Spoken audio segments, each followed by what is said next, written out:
sound stripe.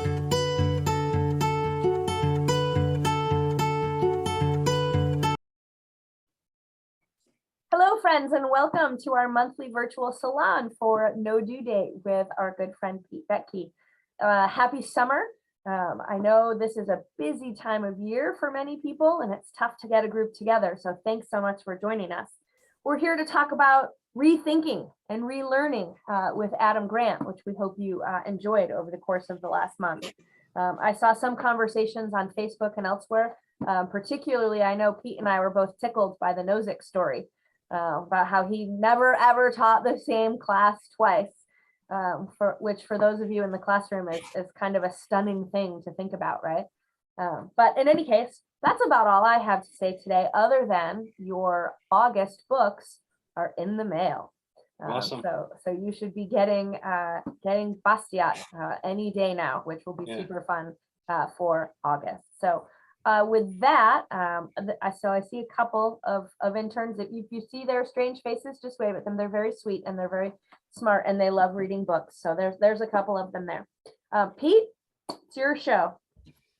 Thanks, Amy, and welcome to the interns, and thanks to everyone else that is here today. Starting with the Nozick story might actually be a decent way to think about things. I was very intrigued when Adam Grant, deep in the book, brings that story up, because anyone who's known me for any period of time knows I have a very similar story with Nozick. Personally, I had the great opportunity to spend a little less than a month with Nozick in a program called the Freedom Project, which was amazing. I spent a year with Milton Friedman. And obviously I was a student of Jim Buchanan's and Gordon Tullock's, and I also worked alongside of Israel Kirzner. So I've been very fortunate to work with some very, significant people. I knew Murray Rothbard as well. Nozick was by far the smartest person I've ever been around. And I mean that in a kind of real genuine, like, amazing sense. This seminar that I was part of was just awe-inspiring in terms of the people that were there.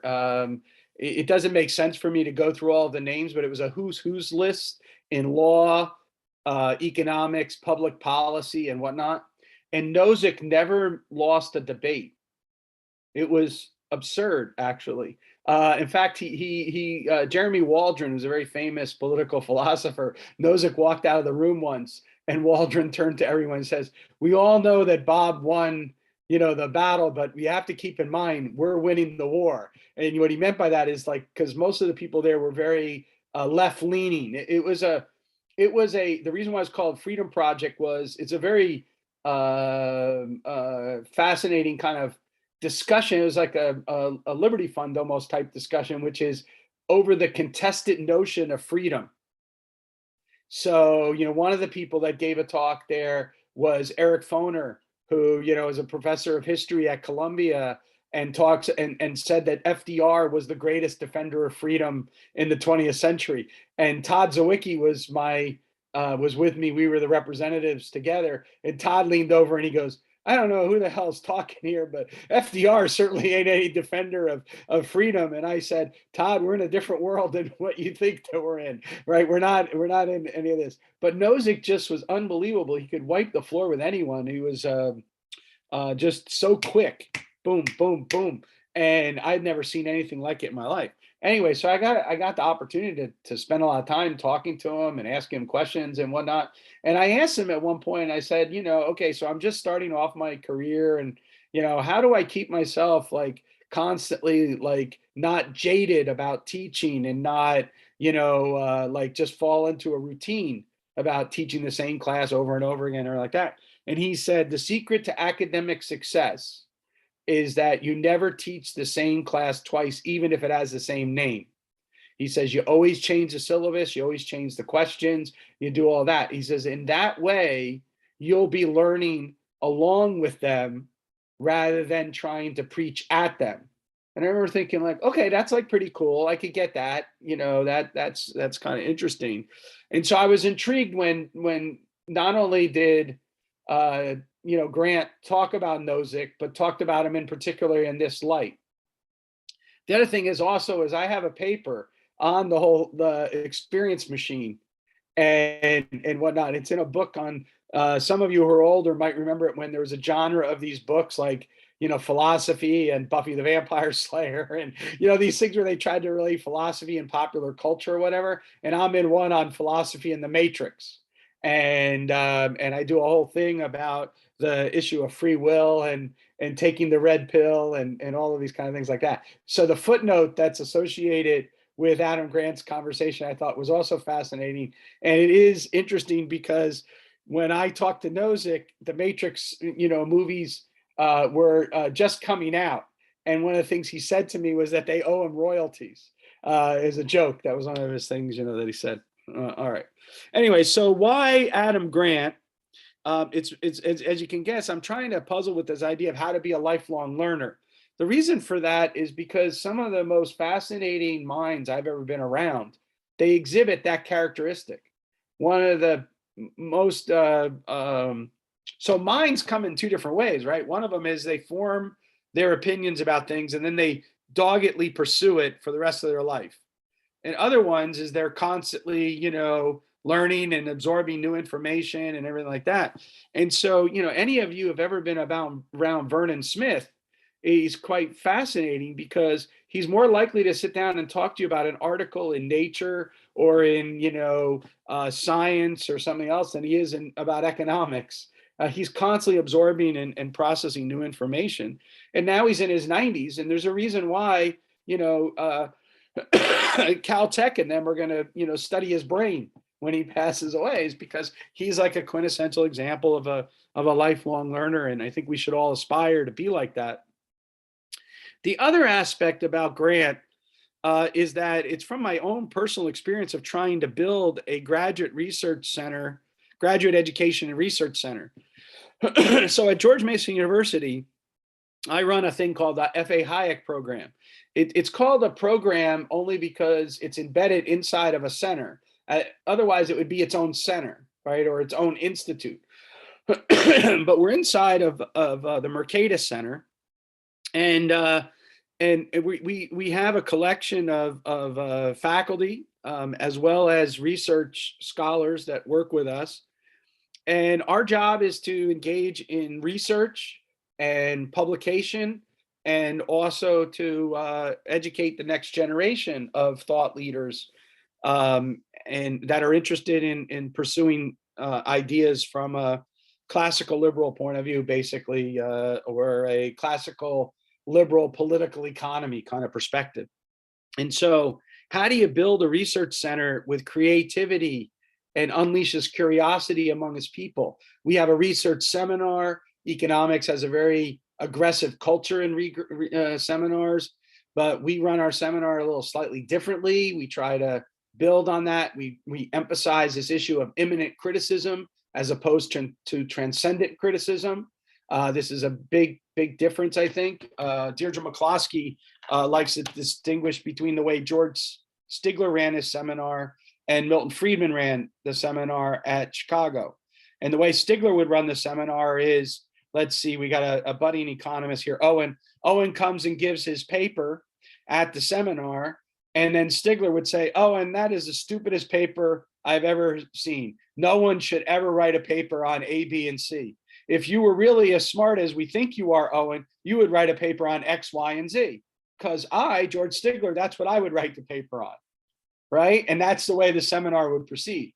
On the other hand, if Owen had not gone to Stigler's seminar, but instead went to Milton Friedman's seminar, Milton Friedman would say, Owen, that's a very interesting paper that you have in mind. You tried to answer the question using A, B, and C.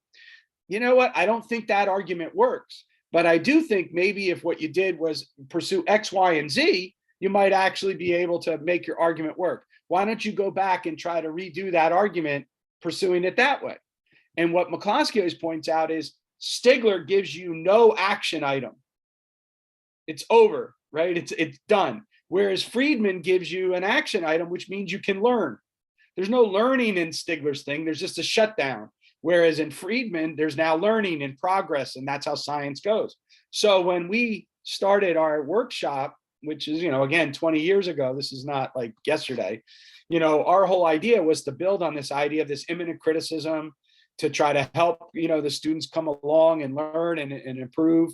And everyone is equal in the room. And this distinction that Grant makes between, basically, criticism of a person versus criticism of a task. That was like a major part of what we're trying to do, task criticism.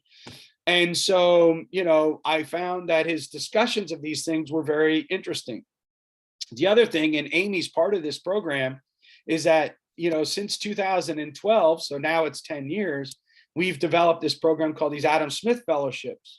And we have a bunch of other corollary fellowships that go with it. And what we have is we bring in outstanding students from around the world, from some of the elite universities in the world, and we expose them to Austrian economics, public choice economics, institutional economics, and we have conversations built on the Liberty Fund tried and true test of the seminar, the colloquiums.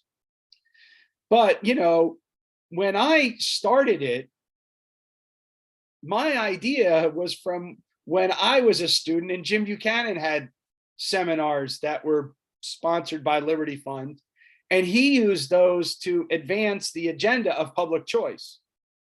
There was an agenda setting that was part of the conversation. And I learned early on that, we weren't going to try to set an agenda, meaning convert people to like what we thought about Austrian economics or what we thought about, public choice, or we thought about that. We were going to try to have a conversation with them so that these ideas are within the reasonable set of committed lifelong learners. And what does that take? And so this, Amy invoked Steve Horowitz earlier. Steve, trying to talk to me about teaching about a decade ago, told me that there was this new book out, and he said, you should read it.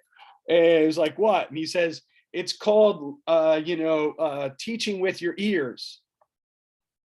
And I'm like, what the hell are you talking about? You teach with your mouth. You don't teach with your ears. The students learn with their ears. They like this. I was an old chalk and talk guy, right? Because that's how I was taught, But Steve was like, no, you got to flip the classroom. You got to do all that stuff like that. Well, it never really hit me until I was involved in this whole program.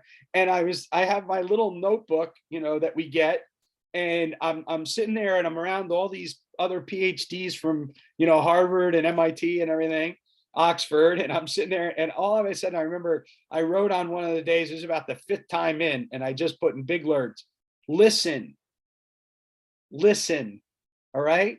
Because prior to that, I was a preacher, a prosecutor, or not a politician. I'm not very good at being a politician, but I'm pretty good at being a prosecutor. And I'm really quite good at being a preacher. So I was one of those, but what I wasn't was doing the scientist. And I think that, again, the way that Grant frames those three things is kind of fascinating to learn from. Don't worry, I won't go on too much longer here. By the way, So, Pete, yeah, that's the last one Steve gave me. yeah. I think that's the same one. Yeah. So it's funny because my wife, Rosemary, is an educator as well. And one of the things that she always used to tell me about was this little book that she read to kids. She was basically a reading specialist, then became a librarian in elementary school. And there was this story about a bunny that kept on getting itself in trouble. And the mantra was always, listen, and the bunny's name was named Buddy. All right.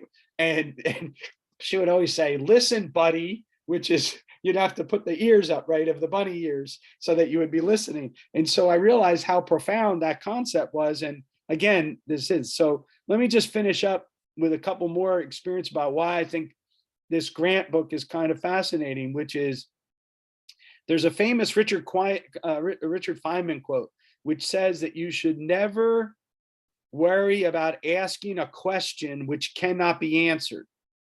But what you always must fear is answers that can't be questioned. Okay. Now, in my experience, Jim Buchanan never ended a class without asking us a question. And a lot of those questions were questions that were impossible to ask or very weird answers to ask. And when people would ask Buchanan, Professor Buchanan, like, how should I go about answering them? And he would say, if I knew the answer to that, I wouldn't have asked the question. All right. So that was a very important experience for me as a student. In fact, for many years, I had a fortune cookie phrase that was pinned to my door, which reminded me of Buchanan, it says, the wise man learns more from the fool than the fool will ever learn from the wise man. Okay. And it's because Buchanan would take the most silly question asked by a fellow student and turn it into a brilliant question for the whole class to discuss and learn. So that moves us to the last thing that I want to say, which is that the book addresses not only how we have to engage in individual decision making, but also collective decision making. And it's that move from individual decision to collective decision making that I think is so critical in all of this. And that is the social science aspect of the book, which Grant doesn't get. He gets the psychology, obviously, and the organizational psychology, but the social science that I think is embedded in this is actually in Hayek. And it takes some creative reading to get that out. But it's the idea of adapting and adjustment, that rather than the idea that we're providing problem and solution, that the economy is like an engineering solution, the economy is an ongoing questioning and answering process in which there is no solution. There's only trade-offs. And what matters is our adaptation and adjustment to constantly changing data. And so as a result, we have to be, the entrepreneur can't be a preacher, can't be a prosecutor, can't be a politician, but must be a scientist, right? That's the entrepreneur has to have that idea. And when they fail in that idea, they get replaced. So when we're trying to study the economy and how the economy operates, when you put a premium on this adaptation and adjustment, it's all about learning and what are the institutional environments which are conducive to learning and what are the environments that are not. And so the metaphor that we should be thinking about with the economy is like the economy is like a giant classroom. And some classrooms are more innovation and unleashing curiosity, and other ones are less so. And so that's so anyway, those are my reasons. You can have all your other reactions to that. And let's just open it up for a conversation now for the rest of the time. And thank you for having patience. Yep, go ahead, Alice. Okay. So I have two things, but I'm only going to start with one, but I have to be able to chat the second one because it's about bringing Adam Smith into this. So I love anything about learning and rethinking. I thought this was really enjoyable. In hindsight, I'm left with two things I'm really thinking about. And it could be that I just missed it or read quickly, but I'm trying to put together in my head the point that Grant makes about debating and how important it is, and whether debating means a formal debate or in a conversation, even with a loved one, is that you want to have your strongest point emphasized or 2 points as your focus. And you don't want to bring up all of the complexities of your side or your argument because it's confusing and it's not, you lose something in that. Yet the totally different action, which I get is not debating, about rethinking requires that we get away from, I forget whether he called it the two fallacy. In other words, we want to look at multiple perspectives and increasingly consider polarizing issues, especially from all these different sides of the coin. And I kind of left the end of it with thinking, wow, are they really two very separate actions in regard to one that is just the very personal circumstance of our rethinking? But although he mentions that again in the group rethinking, I hope I made sense out of what I'm having trouble connecting and that somebody might want to play with that. I think there's really, you raise a really good point that is connected to just the, in many ways, what's like the essential tension in these kind of ideas of discussion. Because, do you remember in the movie Amadeus, when Mozart performs the magic flute for the first time, and King Joseph like comes up to him afterwards, and he says like, "What did you think of it?" And the guy says, "Too many notes," right? So he couldn't follow or whatever. I think sometimes when people make arguments, they bring like they try to make the students or whoever they're debating swallow a fire hose, right? They're like hitting him with a fire hose, as opposed to a finely reasoned argument, which is just one or whatever. But I think the art of debate and the art of discussion are two different things. So in the Buchanan-esque kind of framework, there's a big stress that says democracy by discussion, not by debate. This is from Knight.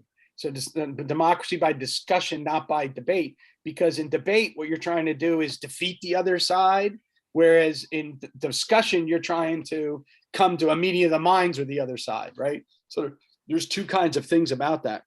And I really do appreciate the point that you're making about the tension between making a finely structured argument and seeing it from all the different sides of an argument. And I think that that's so at the end of the day, in many ways, many ways, I see Grant as kind of making what is it, the live and let live kind of argument a lot.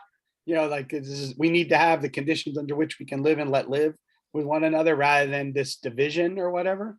But then science should tell us about some of the live and let live too, right? So I don't know. It's a tough one. It's part of what it means living in a pluralistic society, I think. Taylor? Yeah, can you hear me? Yep. Kind of building on Alice's point, there's 2 points I want to make, and I'll just mention the second one. The idea of this whole debate thing. I was a debater in high school, and then I studied economics in college. And I was very much into this hard-hitting logic and tight arguments and confrontation and all of that. And as I got started, and as I got older, though, I started getting feedback from people like, you really need to soften it if you want people to listen to you. And so that's a change I've had to kind of make in dealing with people who have very different opinions or assumptions than I do.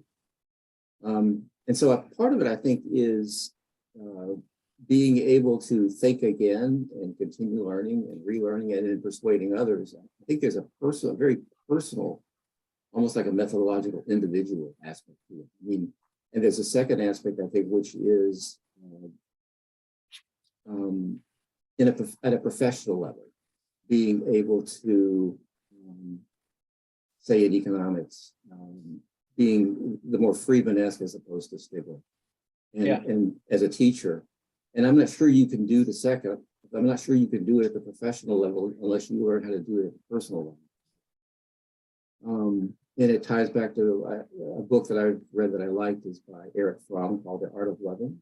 And one of the things he talks about is being able to remove yourself from the discussion and to be able to listen objectively to what people are saying without injecting your own feelings and emotions. And I think that's a big part of it as well.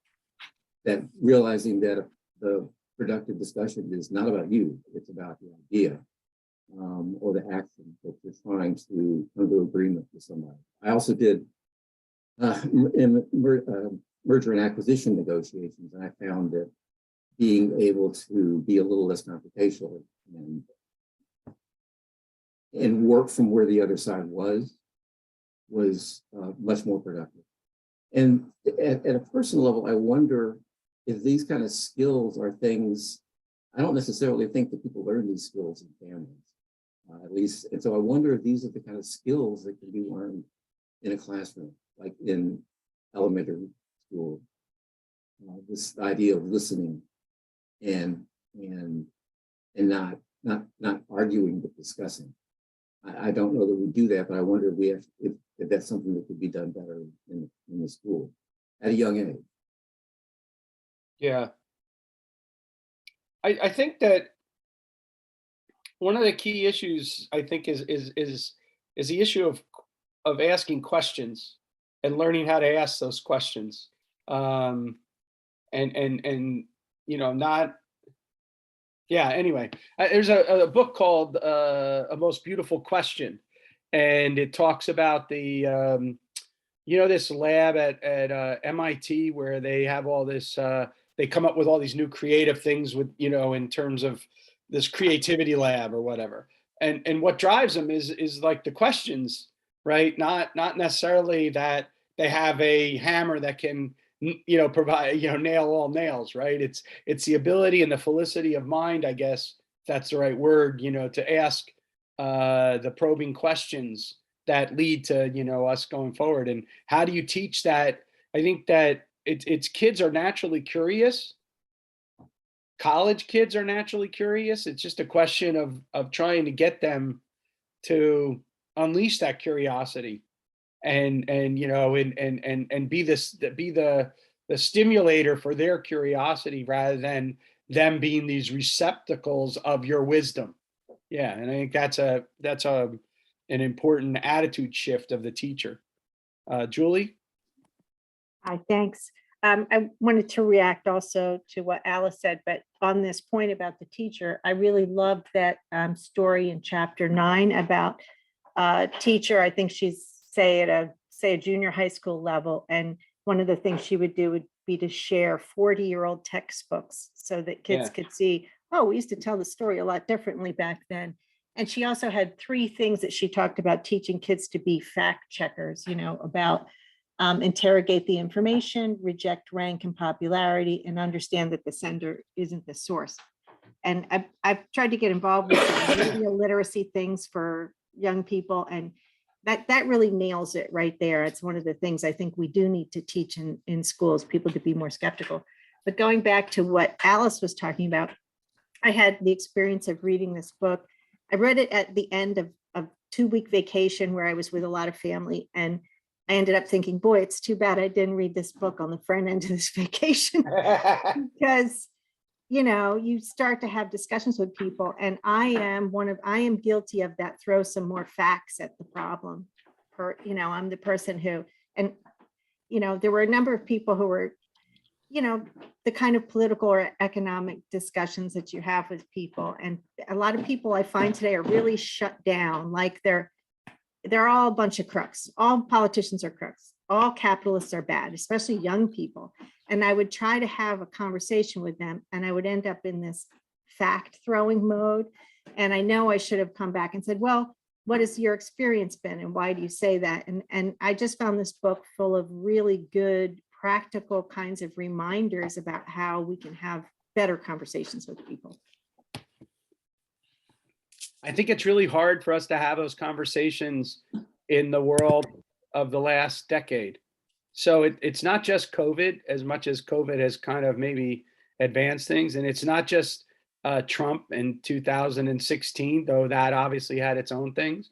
But I also think it goes back a little deeper where we started to lose faith in a lot of our institutions and in the processes by which we have things. And as a result of that, we've lost civility in public discourse, and that's trickled down into all kinds of things. And so it is really complicated when you're with friends. You got to choose on the margin, which battles are you going to fight? It seems more than ever before that you have to do that. Now, I came from a family, not academics, but people that had strong opinions. And I made a decision 35 years ago, after a wasted decade, that I was just going to let my brother say whatever the hell he wanted to say and not challenge him, because on family vacations, like, what the hell am I going to do? I'm going to listen to him and fight with him every minute about what he has to say about stuff. But I do think that we're in this kind of strange polarization, and it's unclear to me how we're going to ratchet our way out of it. And I don't think the way to do it is by supposedly having more facts at our disposal and then debating the other person into submission. Though obviously a lot of times it seems like, there's a lot of opinions out there that are very, very poorly formed. And so it does require a bit of, checking ourselves too. All right, Victoria. Hi there. I just was going to reframe a little bit so that I could bring up maybe omission in the book. And if we think about these ways of communication as a form of voice, kind of in the Hirschman sense of voice, and it sounds like some people are saying, well, my voice should be quieter sometimes and I should listen more, or my voice should be more directed or pointed sometimes just to get across, a specific item, or maybe we should be more general. But one of the voices that I think he doesn't really talk about and is a big stumbling block when we try to get along is the voice that comes out of an emotional incident. For instance, advocates usually come forward because of something terrible that's happened. And we had an incident in Minnesota where, a young boy was taken and subsequently found, later, and that person goes forward and advocates for changes. And I think a lot of what's advocated for changes and how these discussions start are from these very emotional places, which gives people very biased views. And I don't know if those folks can be the main contributor to the conversation because they're so entrenched in that view. And so how can we together, let the process accept that there's a need for change because of that view, but then have the discussion that's a little bit broader and a little bit less charged, instead of letting people go in front of lawmakers with a lot of emotion, just sort of keep it more open so people can accept facts, so we don't have these severe swings in how things are addressed. So I just didn't feel like he addressed that very much. It's more of a corporate getting along and bias issue. And I was just wondering if anybody else thought that as well. So I think that one of the things that's a little bit of a shortcoming in the book is that in many of Grant's examples, which come from his professional experience, he's cheating a little bit because it's an organization that he's jumping into, and there is always a residual claimant that is making the idea here. So part of the issue of voice that he's talking about here is somebody allowing other voices in. So it's a permission for another voice to be heard, and that increases the diversity and the feedback. But it's someone doing it who has responsibility, and at the end of the day is the decision maker. So the example of Melinda Gates, right? Melinda Gates has to step in and then do some self-deprecating humor in order to make everyone else feel comfortable, all right, until she's not comfortable. All right. And then, because at the end of the day, it's Melinda Gates's foundation. If someone comes in and radically challenges Melinda Gates, it's not like Melinda Gates goes, oh, you know what? Here, you have the checkbook and you take over the decision power. And each of his cases, this is what he's dealing with. He's dealing with very high-powered people who have tremendous impact and are in these big organizations. And he has to get other people to feel comfortable in those organizations. That's different from our society as a whole, right? And so that's why the move from individual decision-making to organizational dynamics to actual true collective decision-making, I think is a kind of an interesting shift there. And I think that your point about the demand for voice finding its roots in some raw emotional experience and a response to it, it does change the nature of what that voice is going to bring to the table with, right? Because they're going to be less likely to adapt and adjust, and rethink themselves, right? About that. They're going to have a position.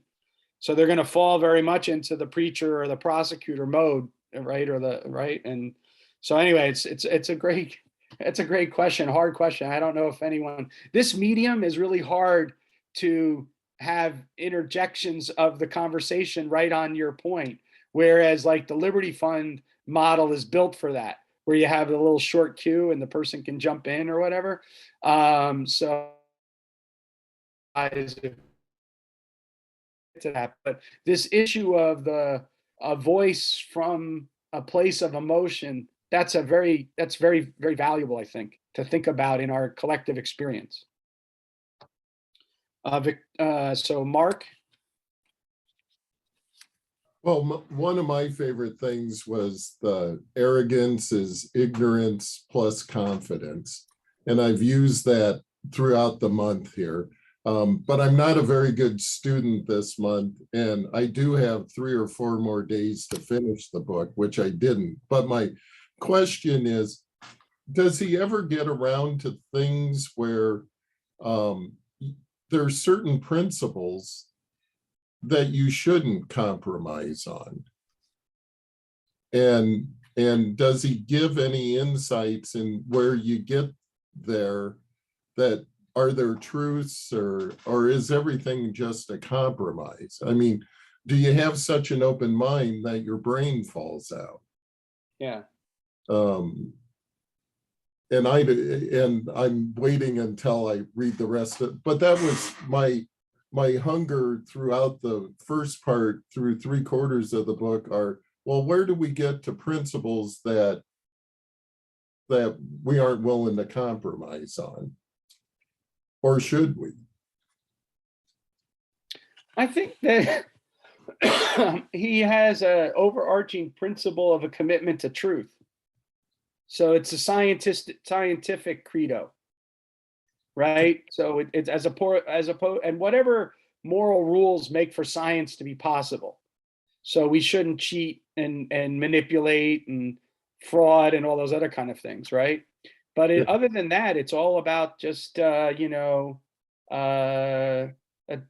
trying to fool ourselves, right? That's the biggest Feynman curse, right? Is the ability for us to fool ourselves. And so let's not allow ourselves to be fooled, and allow ourselves to learn. And that the whole point is to disembody us from the arguments, right? So we don't feel like a vested interest in an argument, because if we do, then we'll refuse to learn from what we might need to learn from, because it's our identity to have that argument. So I don't know. It's kind of, other people have anything, if you want to just shout out in response, that maybe that's an answer to this. That's another great question. What are those? Again, I read too much into these things. You should see, Amy can put up a link to this, but I wrote a review for Liberty Fund of this book about Michael Polanyi and his generation, and about science and stuff. And Polanyi spent the second half of his career, he's a physical chemist, very successful, was a potential Nobel laureate. And he ended up by devoting the second half of his career to being a philosopher of science, because he wanted to understand what are the nature and conditions of of science in a free society. And what's the moral obligations of those, that task, and the institutions which sustain it. And I think that Grant is working in that kind of world, I think. But I might be wrong too. All right, Barry, I got Barry, Scott, Alice, Jake, and then Taylor. I don't want to lose anyone, so go ahead, Barry. Thanks, Pete. Just on the Polanyi thing, this might be a useful idea for collected works of looking at scholars who have been directly influenced or discussed Polanyi's work fairly contemporaneously. I can think of sort of the calculation debate people did lots of on him, but people like Lon Fuller in law also discussed Polanyi's writings and thinking about ideas and direction. So that might be an interesting sort of piece to do. But going back to Victoria's point about lots of people being really sort of energized by an issue and so on. A good friend of mine works in Brussels and in lobbying in European law and regulation, and that might be a place to look at, because it's far more technocratic between member states and the Commission, creating regulations and harmonizing across and a number of national borders, trying to find agreements over things. So that might actually be a better model for what we're talking about, trying to argue on merit rather than on so much about excitement. But my point about that I was going to make about Grant's book was looking at it from the reverse, that actually towards the end of it, it's almost what we've seen certainly in British politics in the last few years, that they've seemed to take Grant's final chapters and turned it into the negative, all the things that they're doing in terms of cutting down debate, division, polarization, and so on. They've taken every one of his arguments and points to have good and creative and continuing learning and change and so on, and turned it the opposite way around, making sure that these are the things they do to cut down and stifle debate and to divide the population. And you've got sort of the point about sort of Dunning-Kruger effect. Just look at the current Prime Minister in Britain and his cabinet. They are epitomes of sort of ignorance and overconfidence of the very things that they're meant to be in charge of, without any evidence to bear sort of that they could to check on them or anything. And the debate is just destroying British politics and institutions. It's just so sad, but it's a real sort of case study. And I think the book would actually do well. Is how do you stop or how do you reverse back when the sort of politicians look at something like this, seize upon it, and actually turn it to their advantage? Yeah. Scott. Thanks, Pete. I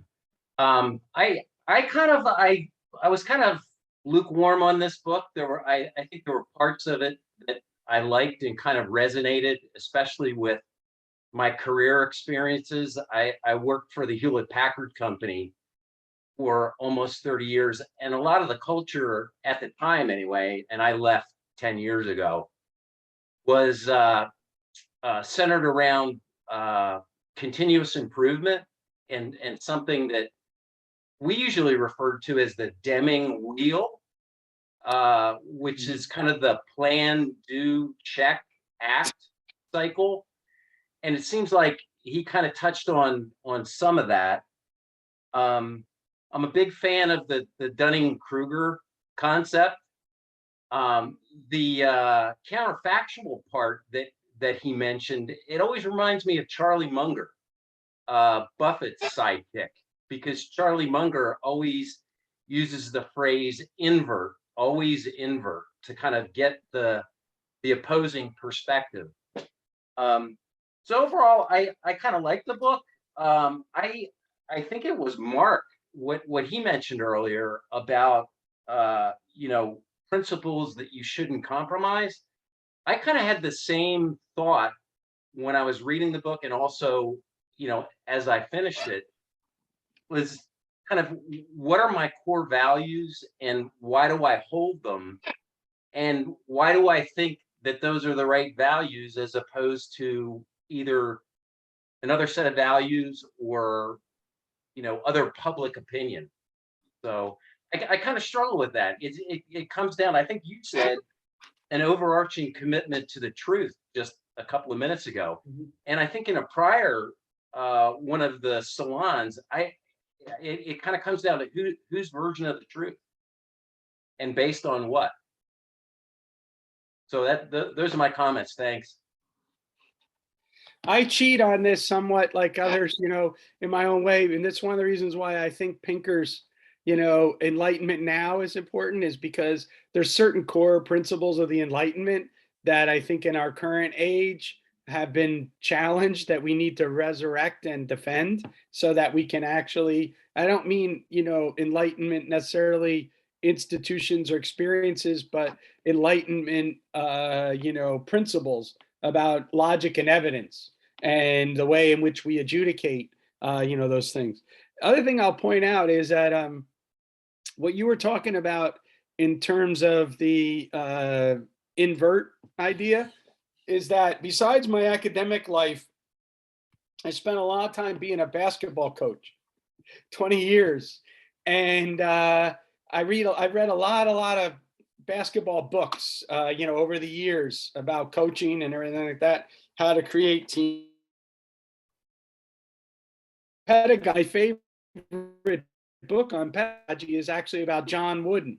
It's called You Haven't Taught Until They've Learned. And so I would really recommend looking at that book, actually. But Tom Crean, who's become kind of a mediocre coach now, but at one time he was like a really hot coach because he happened to have a great player on his team named Dwayne Wade, and Dwayne Wade took Marquette all the way to the Elite Eight or whatever. And Crean all of a sudden became the hottest coach in all of college basketball. And he wrote a book about how to create a team basketball. And one of the things that he stresses in there is what you were just talking about. He's like, you can't, to the outside world, you have to be a united front.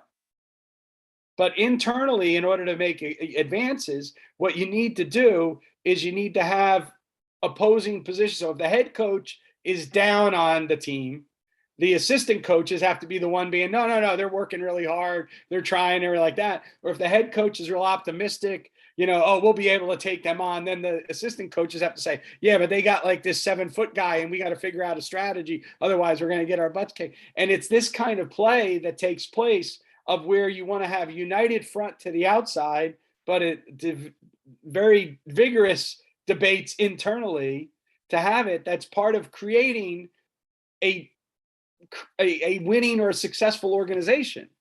And I think that's like, that's his business, right? That's what gets paid to try to help these big firms do, right? So yeah. Can I throw in one other comment? Yeah. I'm a huge fan of John Wooden. And the other thing that I forgot to mention was, does anybody else know, and I'm going to probably butcher the last name, but Robert Cialdini, who wrote Influence and Persuasion, two separate books. I don't know if that strikes a chord with anybody, but I started in on the Influence book, and there's a lot of similar themes, I think, between what he talks about and using influence in the political arena, and kind of ties into some of the stuff that Grant talks about as well. Yeah. I'll let it go there. Thanks a lot. All right, I got Alice, Jake, and Taylor. Hi again. I really liked Grant's section about listening, but I think he fell short of something that could have just made it so much more powerful. And that is, of course, the brilliance that comes from our Adam Smith. It's just one of my all-time favorite sections of TMS. It's page 22. I always have it triply marked and marked up in any copy I ever have. So Grant's making his point about listening, and I do love when he says that even the devil appreciates being listened to, is that all the experiments were showing that empathetic, non-judgmental, attentive listening made people less anxious and defensive. But Smith will tell us it is so much more than that. And it speaks to Victoria bringing up the voices from places of emotion. And in this section, page 22 of TMS, where Smith is talking about, he describes it actually as violence for how strongly someone can be in a place of, whether it's through loss or such an emotional turmoil, that when they're engaged with somebody truly listening, and Smith's term for this, of course, is what is sympathy, not only does it ratchet down that anxiety and that anxiousness that somebody has, but it enables that suffering person to step outside of their suffering, to see their description through your eyes, and it actually abates their pain. That is so profound and so powerful. And the listening could have just been an entire chapter here in and of itself, with how much more, with all of Grant's excellent points and side stories he could have done with that.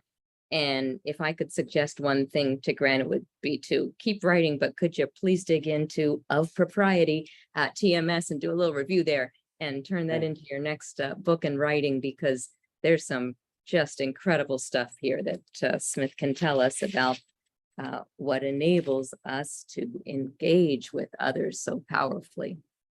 That's all. So the whole time I was going through this book, one of the things I kept on thinking about was, wouldn't it be a cool conversation for Russ Roberts to have a conversation with Adam Grant especially given Russ's most recent book on, making difficult, choices, and how we go about doing that and what's required of our mental facilities in order to be able to cope with those kind of things. So if Amy could make Yeah. that suggestion, Amy can that look that up. that we get that would be a pretty cool conversation, I think. We've been Um, trying, Pete. Russ and I have been Good. talking about that. Yeah, I would be. I It's would. not easy to get. I know. I'd be blown away. Yeah, I know. He's at high in demand. So, Although there are some really, really super cool episodes coming up in the next few weeks. yeah. All right, Jake. On that note, I mean, you got Russ on here. I think he's one of my heroes at this point in my life. So that would be pretty awesome to have him on here. I'm sure the time change would be tough. But this is kind of disconnected now, but I hope you don't mind. It was just, you made a note about Nozick earlier and that debate, how you said he was arguing, winning the debates against a diverse group of people. I was just curious if you could elaborate on that, if you found any, like if he's using the tactics that was called out in the book, like finding common ground and asking questions. No. It was different. No, Nozick was doing what Taylor was talking about before, which was Nozick was just a force of nature. And what he would do was his favorite thing was to catch people in contradictions, right? Which was to show them that their own logic was flawed. And he could do it. And he was quicker than anyone else in the room. And again, we were talking about like an all-star group of room. And I was a fly on the wall. I was just on the sidelines. These were like major people, all at the top places. And not a single one of them was within, if we had like yard lines or whatever, they were operating. Let me put it this way: in the old record analogy, right? They were operating on 33 1/3, and Nozick was on 78, and he beat them every time. Boom, boom, boom, boom. And the thing was, they all knew it. The youngins there, they don't know what I just said about 33 1/3 and 78, but right, but they all knew it because it was just undeniable. It was an amazing display of intellectual talent. And I think that's, any reports on Nozick, that seems to be how everyone, remembers him. Just amazingly quick and whatnot. But he was he argued in the lines that like Taylor was talking about, which was in this, it was a warfare of a debate, and he was winning debates. But the people were saying inane things about like, we're just going to redistribute income and there won't be any negative impacts. We could do. They were all like policy statements that from that's why also the reports that Nozick wasn't a libertarian are far in excess of the reality. Right. What he was tired of is having to defend libertarianism at cocktail parties. So that's what he meant by not being a libertarian anymore. But on all like substantive issues, he was like boom, boom, boom, like right down the line. So yeah, but no, it was like Milton Friedman.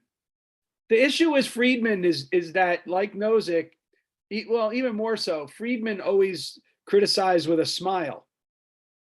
So if you watch him on TV or whatever, he's never angry. Nozick wasn't angry; he was just logical, like Spock or something like that. But Friedman was jovial, like in the way he interacted. That's different than how you hear about other people arguing. And I think it does matter. What was the phrase? It was Julie, I think, brought it up, right? That the messenger isn't the source or whatever in terms of the fact checking. And so the medium, the way in which you communicate and your ability to express, your logical statements and your marshaling of empirical facts matters a lot if someone trusts you with it or if they feel abused by it. And, that was what Taylor, I think, was talking about earlier. Okay. Taylor.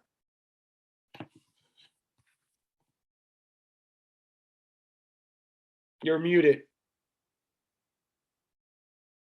Okay, yeah, a couple of random points, and then I want to get to the second thing I want to talk about. I'm currently reading Anarchy, State, and Utopia. Yeah. And I'm just kind of, it's kind of jaw dropping to me, the intensity, the logic the Yeah. argument and the questioning is just amazing to me. Yeah. So it comes through even in his books like that.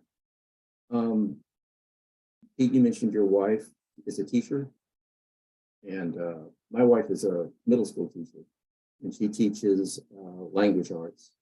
And the things that she continually comes back to is teaching the kids how to think, how to question, how to analyze.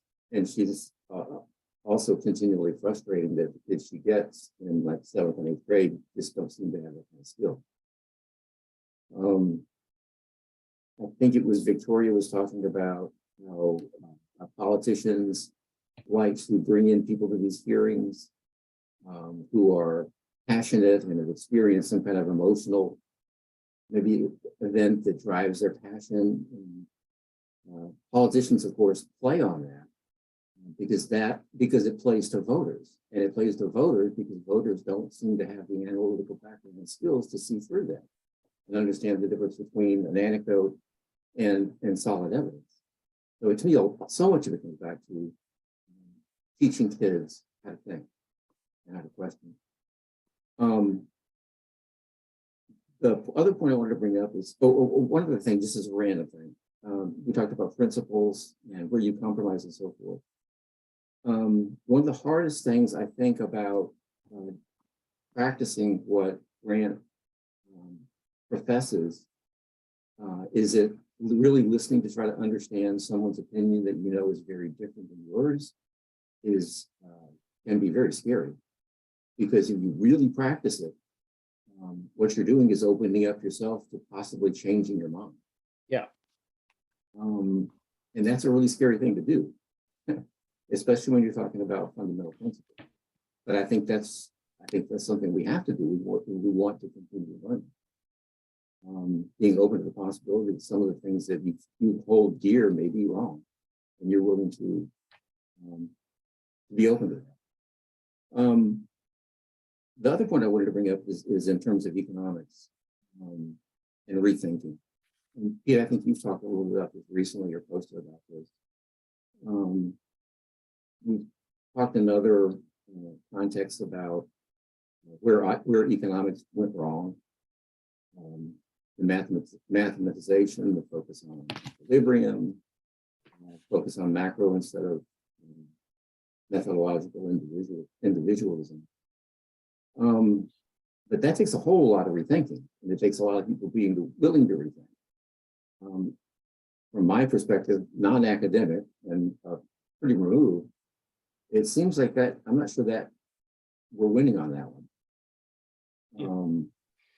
And so I'm not sure what the answer is, but one of the things that I'm doing is I'm going back and reading some old economics books, which I never read before, including even going back to reading the books that I learned from in college, which was a long time ago, and just seeing how the thinking has changed. And to me, I mean, I've read people say it's not worth teaching the history of economic thought, that you can read the current textbooks and get what you need out of them. That's not the way it is. That's not what I've found to be true. It helps me so much to understand how thoughts evolved and the arguments that went around those thoughts. And ultimately, I have such a deeper understanding of what's in the current textbook by going back and looking at how the arguments evolved. And something that seems like a minor point in the current textbook was the subject of, many papers and arguments going back 20, 30, 40 years ago. And I find that really interesting. I think that this is an interesting passage from Rothbard. Let me see if I can find it real quick.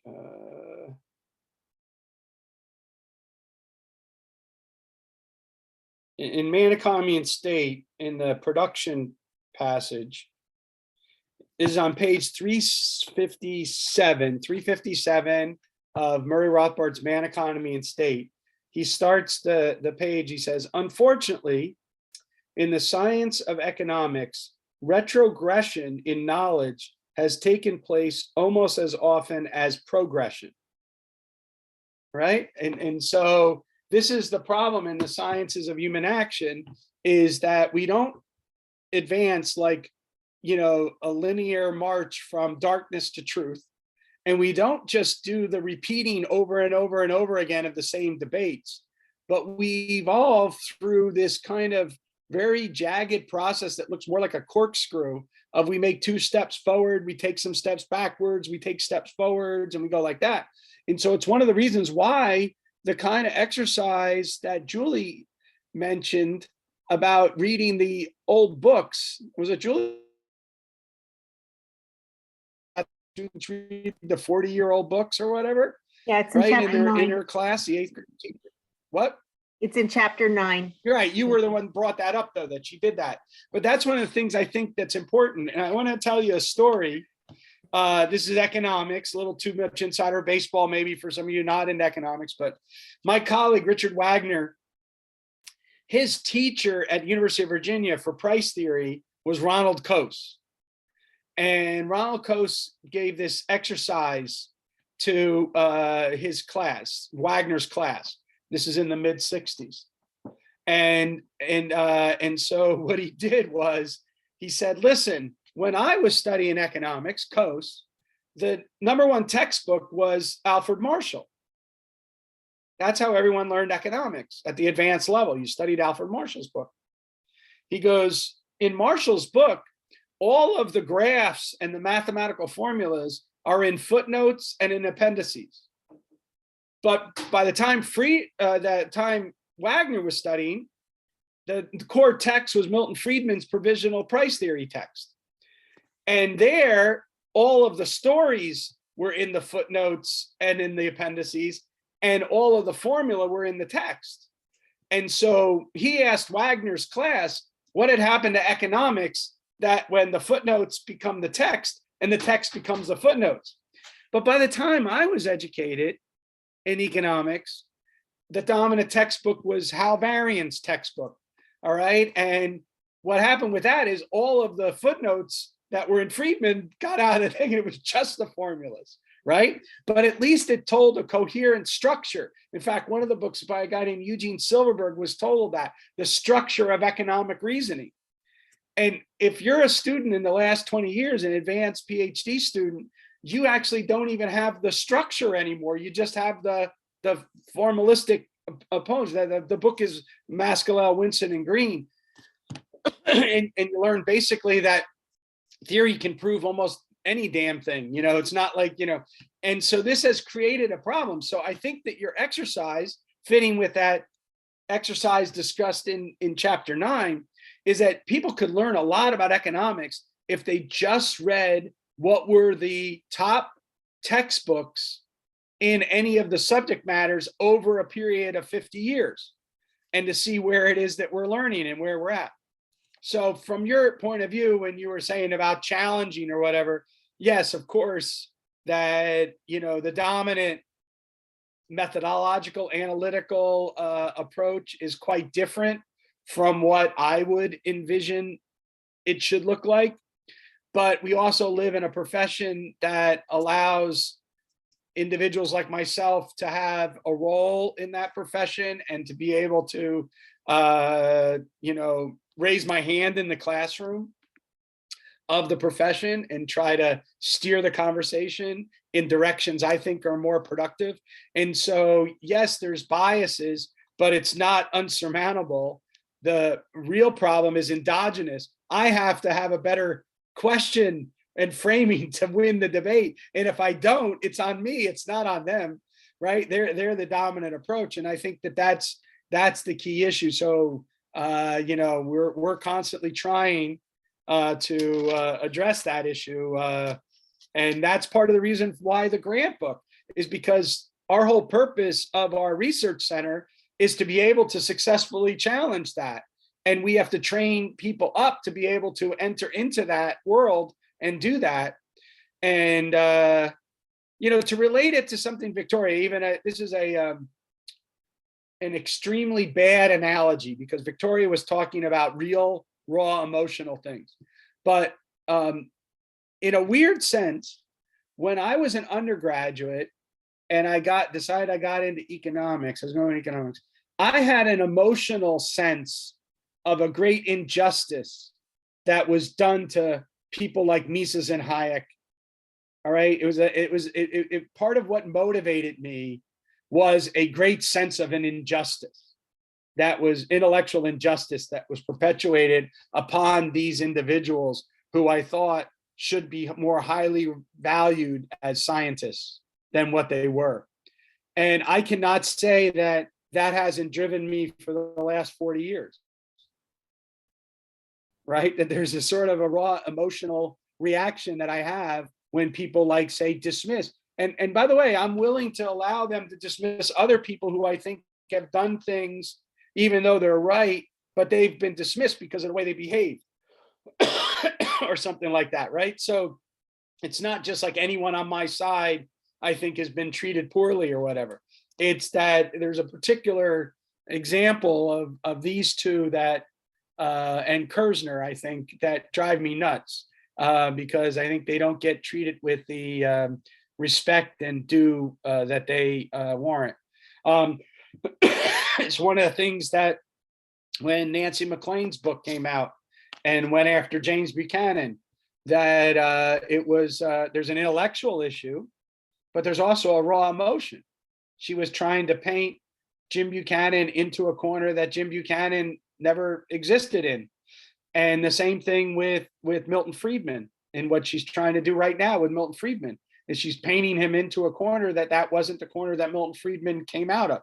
There are other people who make arguments similar to Buchanan and similar to Friedman that are in that particular corner, and they should own it and be criticized for it. But the people she's going after, they are not in that corner. You know, she might disagree with their argument, but not their intentions are to, in fact, in many ways, the same as hers.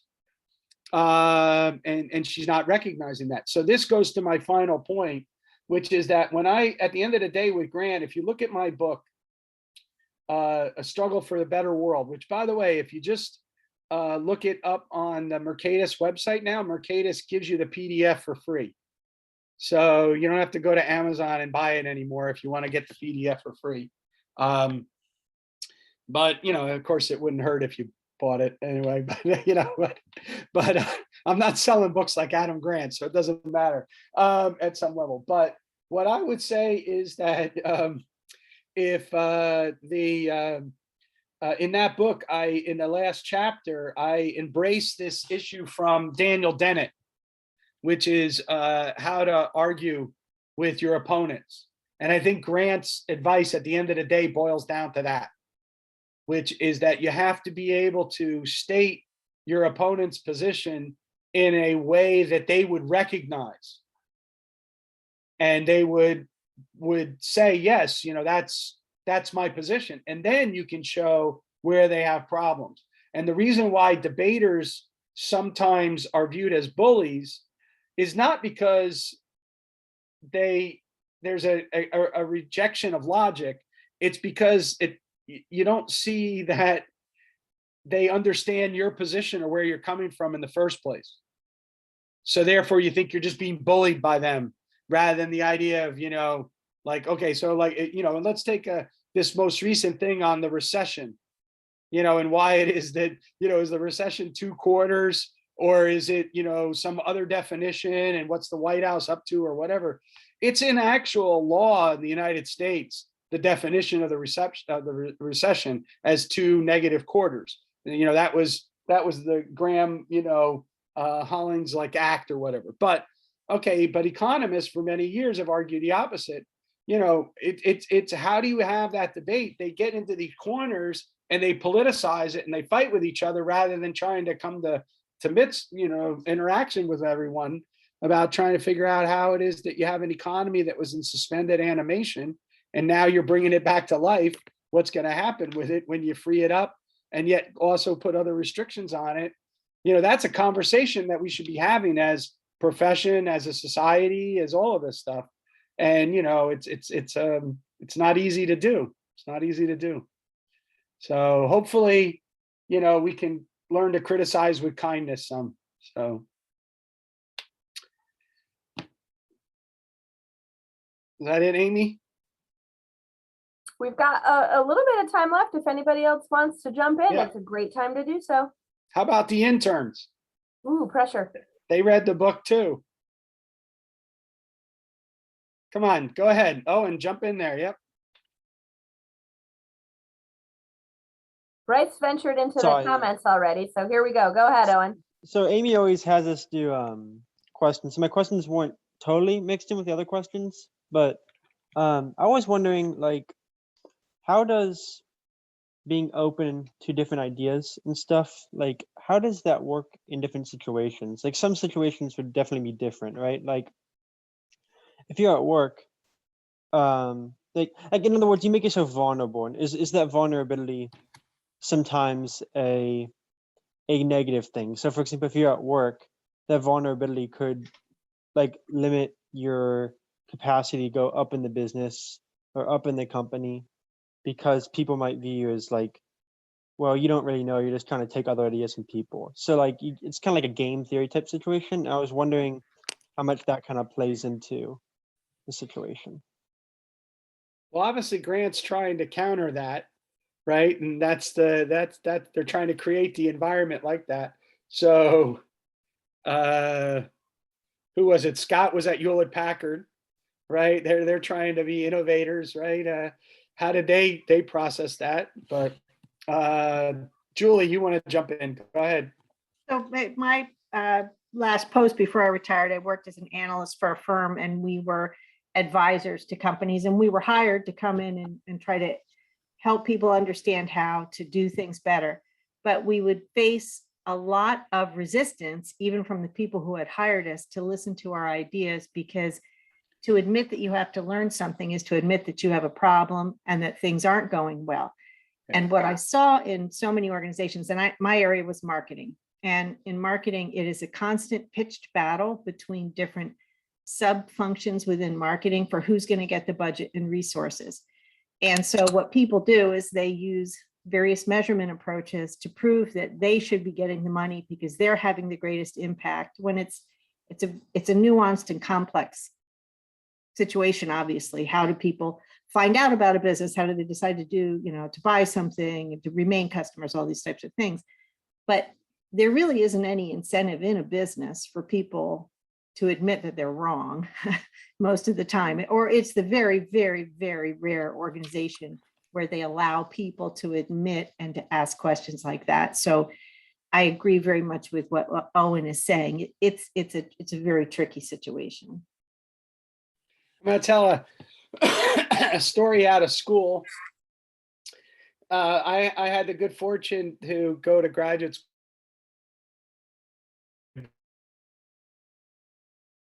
And we were both students in Jim Buchanan's class. And Buchanan encouraged us to try to be very critical thinkers about his stuff. But for his final exam, he gave us a working draft of his own paper and asked us to be like a referee at a journal for it. And I gave the paper a acceptance. I said this paper should be accepted. And then I went through and did the whole thing about why I thought it was really good. And my friend Dave Verchicko said, oh yeah, but Buchanan, he wants us to be critical. So I'm going to reject the paper and then, give him like my criticisms of whatever it is that he's working on. And I ended up by getting an A in the class, and Verchicko did not.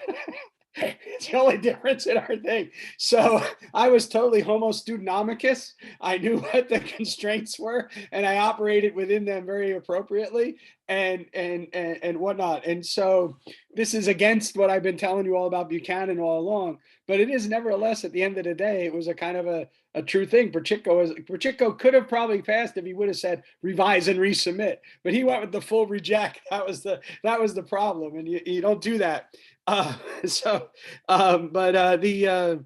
The issue is, fortunately, Owen, as academics, we're in a business of where we're trying to actually, invite building on arguments and overturning arguments and things like that, which is a little different. We're not in the same business as getting everyone on board, as like you would in a business. So it's a little different, but maybe Scott, talk about what you have to say here. Yeah, I just wanted to chime in on Owen's question and your reference to my HP experience. I spent 30 years with HP. Most of it was in corporate finance, first 20 years. At the end, it was mainly an inkjet printing products based in San Diego. And then I did a little bit of supply chain at the end as well.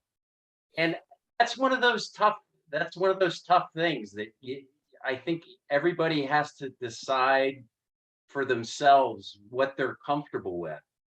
I obviously didn't rise to be the CEO of HP. I wasn't a division manager. I wasn't CFO. I wasn't any kind of thing like that. I mean, I made choices that were consistent with my value system, but those organizational behavioral things, they're always there. And you got to figure out, I think my suggestion or guidance would be figure out what your value system is and then be consistent with it.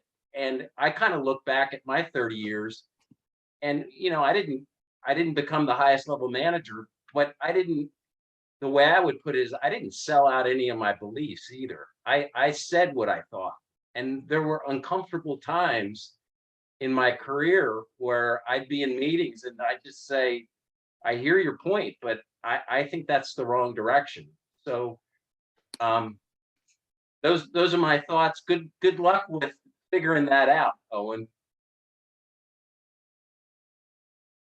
We're going to try to suck him into the safe world of academia where he doesn't have to worry about that. Yeah, exactly. You're right. Mark. Well, this has nothing to do with what we were talking about, but I think we need an addendum as to a session as a 16-year coaching veteran of grade school and high school travel teams. Grade school coach and then high school travel teams. I think we need something on basketball coaching philosophy, whether you teach zone defense or man-to-man, whether, motion offense versus, as a free market, I would hope that you would teach motion versus, some pattern offense. I had very committed principles, which were that I believed in disruptive team defense, unselfish team offense, and superior fundamentals. And Yep. So when I coached my AAU, basically they had to play man-to-man all the time because that's what they were showcasing. And when I coached at the high school, I was worried about winning. I wasn't so worried as much as winning at AAU, as much as getting them to be better ball players between March and November, because their high school season was where they were playing it out. Now it's, the world has evolved a little bit differently, but we played in all those, big tournaments. I had, really great players on my team, and we were a Nike sponsored team and we were great. And I enjoyed every minute of it, but we were, we were there to make the kids get better. We were more developmental for very elite players. But Yeah. at my high school team, of a high school freshman team in which none of the kids actually had much experience playing basketball prior to that. And I had 15 kids on my team, and I basically got them to commit to hustling like constantly and playing defense. I had them, and it was a lot of fun, but they were not the most skilled basketball players, but we had a lot of fun. But with that team, we were playing the top team in the county, and we were getting beat. And I said to them, listen, guys, you guys are like Rocky, and you're like going into Apollo Creed's punches with your hands down. You're just getting hit right in the face like this. And the one kid looked at me and he said, Rocky, who do you mean, like that old guy? Because it was like at that time Rocky 6 was out or whatever, and I'm talking to them about Rocky 1, and I realized my cultural references are no longer accurate, and I need to update. So, but anyway, it was I do think that there's a lot to be learned about teaching kids in all different activities, about how to, to learn in the different environments and activities, and the free flow of creativity. And basketball, I think, is a beautiful sport because it's a team sport played by individuals. So it's an interesting thing.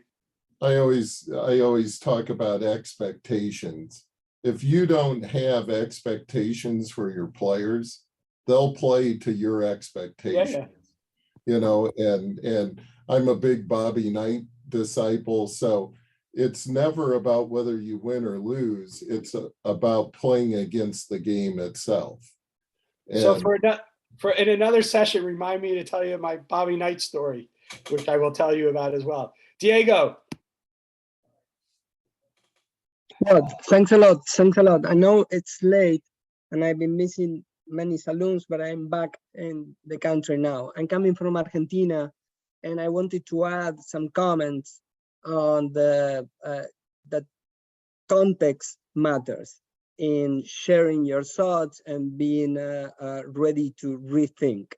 In our country, that we go from one crisis to the following one every 5 or 10 years.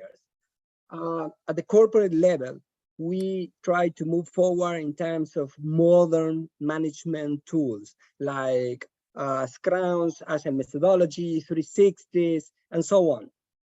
But every time, and then we're open-minded, we share, we are ready to preach, to be a politician, and so on. But every time there is a crisis, we just freeze, and you look up a la cause, just trying to listen what the one that is above your authoritarian position in the pyramid, and you will listen and follow the ideas. So for me, especially at the corporate level, context matters. And we do live in crisis, and your thoughts, your open mind, and so on are gonna be put aside for a moment. And that is something that is pretty clear to me in our context, in a highly volatile context. And a la Coase or a la Hayek, in a recession, our morals can change and our values can be hit. So that is something that I found it really, really exciting. I love the book, by the way. Thanks a lot. So I know that we're at the end, but I wanted to read from you passages from Hayek to try to link this back, okay? Don't get mad at me, Amy, for reading from this. But this is in the use of knowledge in society. It's in individualism and economic order. And what Hayek says is, it's perhaps worth stressing that economic problems arise always and only in consequence of change. And then on the other page, he says the following. And this is where I think the grant thing is important. The continuous flow of goods and services is maintained by the constant deliberate adjustments, by new dispositions made every day in light of circumstances not known the day before, by B stepping in once A fails to deliver. Even the large and highly mechanized plant keeps going largely because of an environment upon which it can draw from all sorts of unexpected needs. Okay, now that requires constant learning, constant adaptation and adjustment. And what Grant's ultimate story at the end of the day for organizational psychology is, the organizations that can survive are the ones that can adapt and adjust in creative and productive ways. And the ones that don't are the ones that fade away. So the example he gives of the CEO who had a great idea and wanted to change it, but then the company ended up by disappearing because he wasn't able to get the kind of creative culture established. That's what Hayek's talking about in the continuous flow of goods and services. That's A, failing to do the job, and B, stepping in, because B is the other firm now that's displaced that one. And I think that, this is the issue that we have to think about in economics, and the relationship to a free society is that a free society is a society of constant change, constant novelty, requiring creativity and adaptation and adjustment. And that's a heavy burden. And we have to train people to be able to think in those terms. And that's, I think, our big challenge that we have. So next month, we return to classic economics, which you would expect from an economics professor. So we go to our roots and we go to Frederick Bastiat. And so you'll have a lot of fun in doing that. So thank you very much. Amy, do you have anything you want to add?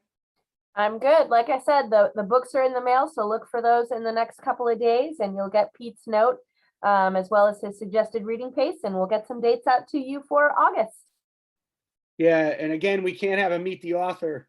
Well, no, yeah. But you know, we'll be creative about stuff. So, but anyway, thank you very much to everyone and for keeping up through the summer months.